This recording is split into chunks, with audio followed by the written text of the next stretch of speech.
Yeah, we got one today.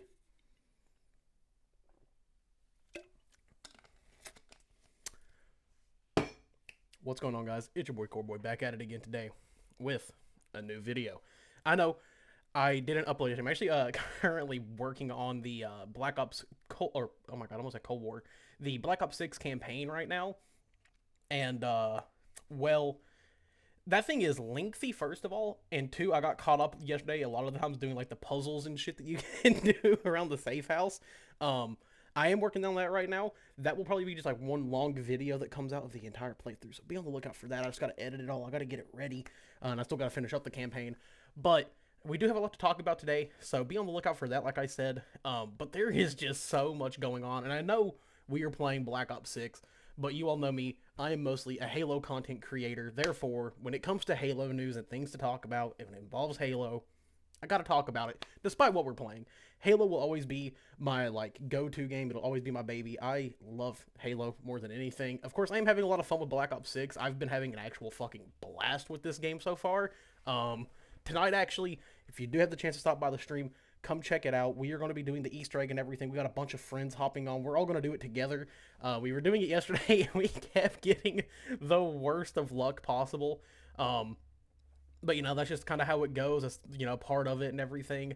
But when it comes to Halo and what's going on right now, if you all don't know, we are in the down season of HCS. The next season is going to be getting announced next year. So in 2025, we'll have the full schedule and everything.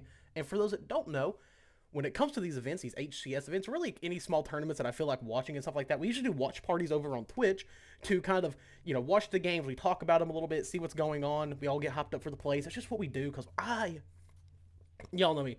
I just love it. It's so much fun to do. So I've been having a lot of fun with that recently. Now, on top of that, though, with talking about the next HCS season, there is a lot going on. And in that, I mean, Rostermania is in full effect right now. Like, it is... Oh, I didn't know that I was the guy, the thing. But besides that, like, there's just so much going on right now in Rostermania that it's, like, actually kind of insane. To a degree. Like, it's fucking crazy. God damn, okay. I'm not used to these, like, strikeout maps yet, because I just haven't played this mode much, but I was like, fuck, I want to try this out. But with Rostermania being full effect right now, we are seeing a lot of team changes, possibly. None of it's confirmed yet, so I'm not going to say it's 100%. This kind of the time of year where, players are going to start trolling and everything and start fucking with the community, because that just kind of adds to the fun of it. We've been seeing it with people like, Trippy saying like, oh, I'm on 3 rosters at the same time, all that kind of stuff. It's a blast. I love this part of HCS and just competitive Halo in general. It's just when you see players kind of trolling and everything. I will say I do expect to see some big changes, and I think we will, especially when it comes to teams like SSG and Optic and stuff like that. We're going to see a lot happening, and I mean a lot happening. So who knows? You can see some. I think we're going to see some potential God squads, and I might be a little too far, to say this, but I'm going to say it anyway. I think we could see some dynasties this season. I think there are some very, very big things that we could be seeing from all these new teams that are forming. If it's true that Lucid is going over to SSG with Stellar and Eco, that is possibly one of the craziest squads you will see in Halo in recent years, to be completely honest. I also think there's some players that we shouldn't be doubting right now either. I think, possibly Sparty is going to be on a huge kick and a huge spree this year. Especially, like, what we're seeing right now of him playing, like, matchmaking and stuff and all the stuff he's been doing. There's a lot of stuff going on right there that I think is going to be absolutely insane, and we just cannot doubt it. At least I can't personally, in my own heart, doubt that. Of course, I can't wait to see what Optic has cooking up. I know recently we've seen, the talks of Bound and Legend going over to Optic with Formal, and we possibly will see the joining of Renegade as well, since that's who Formal has been running with a lot here recently. I think that right there could be a squad for, like just something insane that we have never seen before. And I am very happy that Formal is sticking around in Halo. Formal has been a long-time player. I'm very happy that he's back. I'm, proud of his accomplishments that he has made within, the 4 years of Halo Infinite. Of course, winning one world, but overall just consistently placing very well. And team dynamics do change, things do change in the game, and we have seen that, especially going into this year with a change to the bandit meta, a lot of the GAs that have happened, a lot of maps leave, or a lot of weapons leaving the sandbox, some new maps coming in, and some new faces that have been very dominant forces. And I think that's just him being able to maintain being what I would say in that category of top 3 to top 5 players consistently is that's an achievement. And doing that not only in Halo, but then when he switched over to Call of Duty before he came back to Halo, just maintaining that legacy. I would say that Formal is a very scary player when it comes to how talented he is.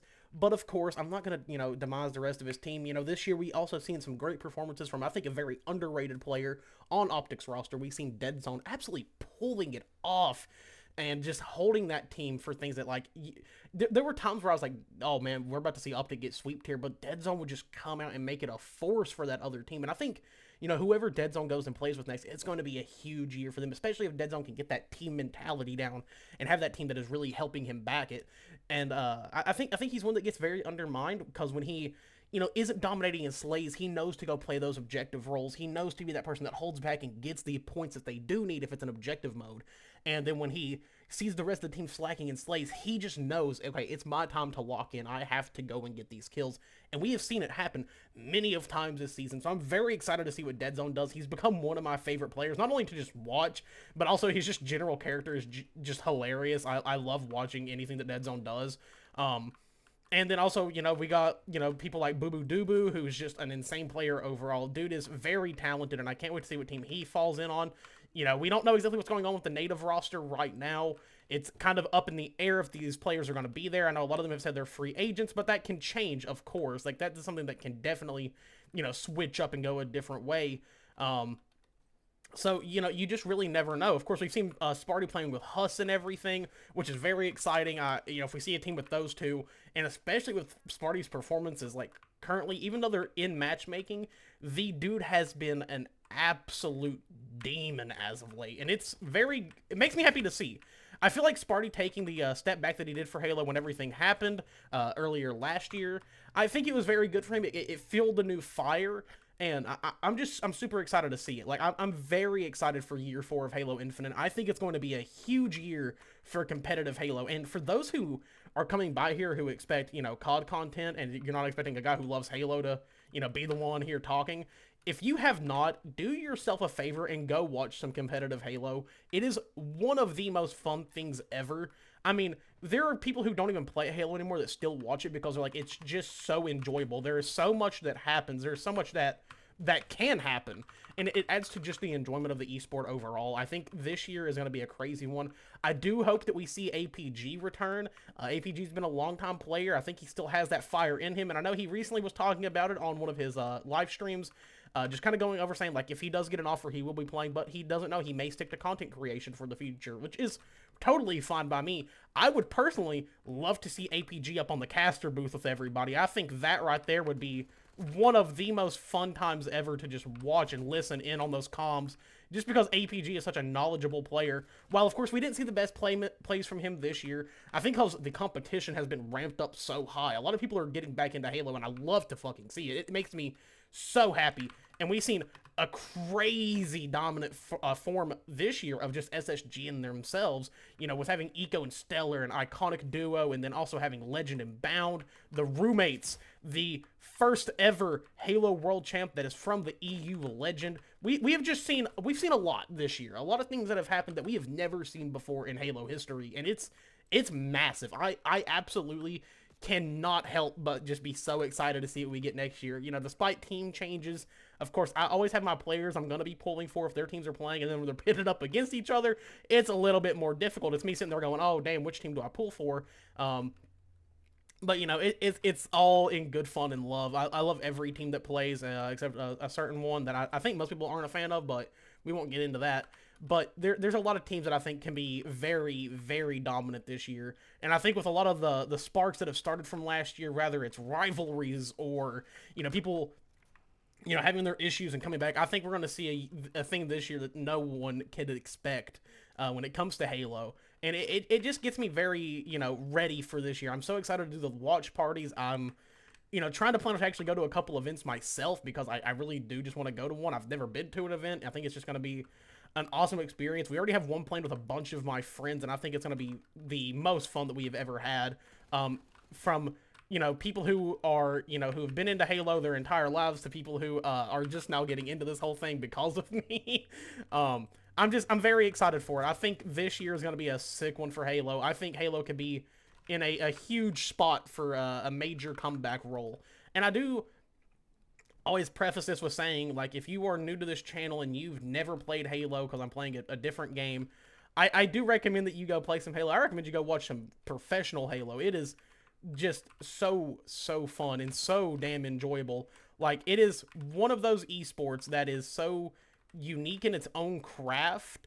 The way that Halo flows, the way that Halo plays, the team composition is such a huge like part of it. The way the gunplay is, it's something that I recommend everyone take a chance to go experience.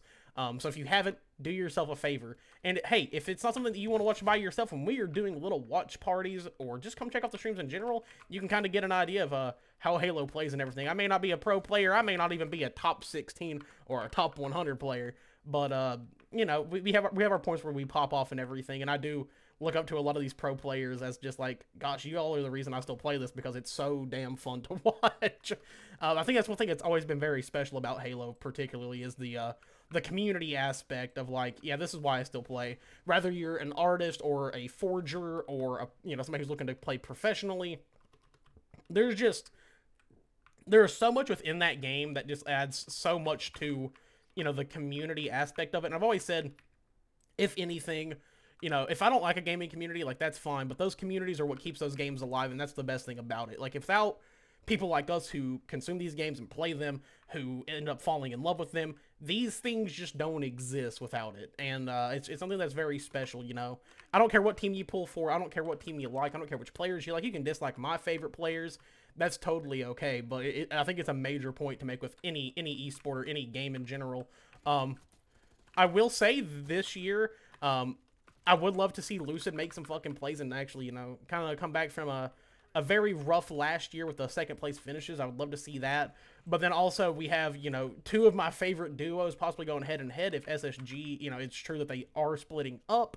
I would, I love absolutely, watching Bound and Legend play off each other, just the way I love watching Eco and Stellar play off each other. Those are two longtime duos at this point. I think, personally, Stellar and Eco are, in a way, if I'm being completely honest, this is just me speaking for myself. I know some people may agree, may not, or may disagree. I don't know what the hell I hit there. I didn't mean to pull. Oh, it's that. Okay. But a big thing for me that I will say about those two players is I think at this point in the life of Halo and what has been going on in Halo in general, I think those two players are dynasty players at this point. I think they could really form a dynasty. I don't think we'll see dynasties in the form of, like, teams anymore like we used to back in the MLG days. I think we should be looking at anything more now as dynasty players. Those two players right there are just objectively two of the most insane players in the Halo circuit right now. And also being a very long-time duo with one another, I think even says more about it than, it does others. But who knows? There could be a team that comes out this year that, swaps that floor clean and goes, hey, no, we are the dominant force. Or there could be a player in general. It's like, no, hey, I am the one that is going to be showing, these older players how it is these days. And I love seeing that. I love seeing, the new players rise up and everything. It's something that like I said, I just love it. It's super fun. I do hope we see some new players coming in this year. I'm very excited to see how Dark Inside plays, for example. One of my favorite smaller orgs. It gets me excited. I love watching a lot of these smaller teams pit up against the big dogs and seeing how they roll with it. Another thing I'm very excited for is the player Mental. He was a Gears of War pro who ended up coming over to Halo, and I'm very excited to see how that fella does. He had a very dominant, I think, game last year. He was just absolutely pulling it in sometimes for Shopify, and it makes me excited. I hope he, gets a good roster and a good team. I would love, personally, this may sound insane to some, I would love to see him play with, like, Lucid or someone like that. I think, those two could really play off of each other. They're both very good slayers and just very good at their game. They know how to play Halo well. They know how to play perfect Halo, as we would call it over in the community. And I don't know, it makes me excited, like personally, as a viewer. It's just kind of what I've ended up loving so much. But I think this year with HGS we're gonna have some crazy times. We're gonna have a lot of things to look back on when it comes to the history of Infinite and the history of Halo just in general. There's so much happening. Of course, like I said, I'm always going to be an SSG fan because they have one of my favorite players as their coach. They have a lot of good players on the team as well. Because I always do look forward to Ela, coming and doing his coaching role because he is just he's what I would describe as a master class when it comes to watching a coach, kind of handle a team and show them exactly what they need to be doing. I think it's just a massive part of SSG as a whole is Ela's role. I mean, he was a dominant force back in H3. He is just overall, he's been one of my favorite players for a long time. So seeing him behind SSG really does give me a head with them because I'm like, damn, I love this dude as a player. First of all, I watched him growing up, and now seeing him coach this team it's been huge. So I think overall, Halo is in for a good year. As I would say, we are eating good, and we are. That's for damn sure. We have a lot to look forward to in this community, and if you're not involved in the Halo community in any shape or form, listen, just go try out the game. See if you like it or not. It's okay if you don't. There's nothing wrong with that. It doesn't matter to me if you like it or not. If you get interested in any way, if you don't, that's cool. Guess what? I have other content here too. I'm not just a Halo guy. And then, like, kind of talking about COD, like, I will say just, like, overall, because I don't really keep up with the esports side of COD. It's not something that I've kept up for years. Of course, I do know recently Clayster ended up retiring, which was one of my favorite players whenever I was younger. I watched a lot of Clayster because that dude was just an insane player. So it's unfortunate to see him stepping away from the scene and going to do his own thing now. I know he said he still wants to be, like, involved in everything, do some casting and stuff like that. So I do hope we get to see that. And then overall with like Black Ops 6 and its release and everything, listen, I've been having a blast with this game. I finally figured out that probably playing hardcore is the best way to go for headshots. So I've been doing that here the last couple of games. I was like, okay, I need to just go try this out. I haven't played hardcore in a Call of Duty in years, and it's actually been pretty fun in BO6. Like, I'm not hating it. But yeah, we are over here grinding. We do have 2 of the ARs finished so far. We are currently working on this one. It's getting ready to be finished, so I'll probably get it done today, probably even before stream. Like I said, also look out for the Black Ops 6 campaign playthrough. We do have that going on. And then, of course, tonight, like I said, we're going to be doing the Easter egg with some friends, probably playing some multiplayer as well, getting some grinding done. Because that's just what we do. That's what we're good at here, is just grinding games, okay? It's what I do. I'm decent at it. It's fun. So, we put in the work in, as some would say. But other than that, though, guys, I don't have much going on or anything else to say. I love you all, and I will see you later.